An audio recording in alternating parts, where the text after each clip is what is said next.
કેમ છો ખેડૂત મિત્રો? હું હિતેશ તીર્થ એગ્રી સેન્ટર તરફથી આપ સૌનું સ્વાગત કરું છું. હજી તો સરકાર બહાર પાડતી હતી કે 3 ફૂટના અંતરે વાવો તો 28,000 ની કીટ મળશે, 14,000 ની કીટ મળશે. એ પેલા આપણો કપા થઈ ગયો દોઢ મહિનાનો ને એમાં આવી ગયો છે પુષ્કળ પ્રમાણે થ્રિપ્સ ને સુસ્યાનો એટેક. તમે જોવો જઈને હું દેખાડું તમને. આપણે આવી ગયા છે આજે નવા વિડીયોમાં નવી માહિતી સાથે. એક ખેડૂત મિત્રના ખેતરમાં કપાસ એને 1.5 મહિનાનો થઈ ગયો છે. હું તમને દેખાડું તકલીફ શું આવી છે. તમે જોઈ રહ્યા છો ખેડૂત મિત્રો, આ છોડની હાલત તમે જોવો ખેડૂત મિત્રો. પાંદડા ખાખરી ગયા. આ થ્રિપ્સ નો પુષ્કળ પ્રમાણે એટેક છે. તમે જોવો આ થ્રિપ્સ ના લીધે ને આ પાંદડાનો રસ ચૂસાઈ ગયો છે. આ તમે જોયું કે લીલા ચૂસિયા ને થ્રિપ્સ ને લીધે કેવી હાલત થઈ છે છોડની.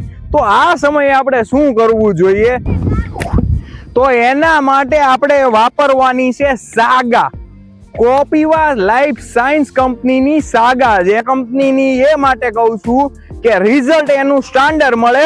લીલા ચૂસિયા અને થ્રિપ્સ ગમે એવા લેવલની હશે એ ત્યાં ને ત્યાં અટકાવી દેશે. તો આવી દવા તમે પહેલેથી છેલ્લે સુધી છાંટી શકો. તમારે બીજી કોઈ દવાઓ છાંટવામાં આવતી નથી ને 100% પરિણામ મળે જ છે. તો આવી નવી માહિતી જોવા માટે જોતા રહો અમારી તીર્થ એગ્રી સેન્ટર ચેનલને. લાઈક, શેર અને સબસ્ક્રાઇબ કરો. રાધે રાધે.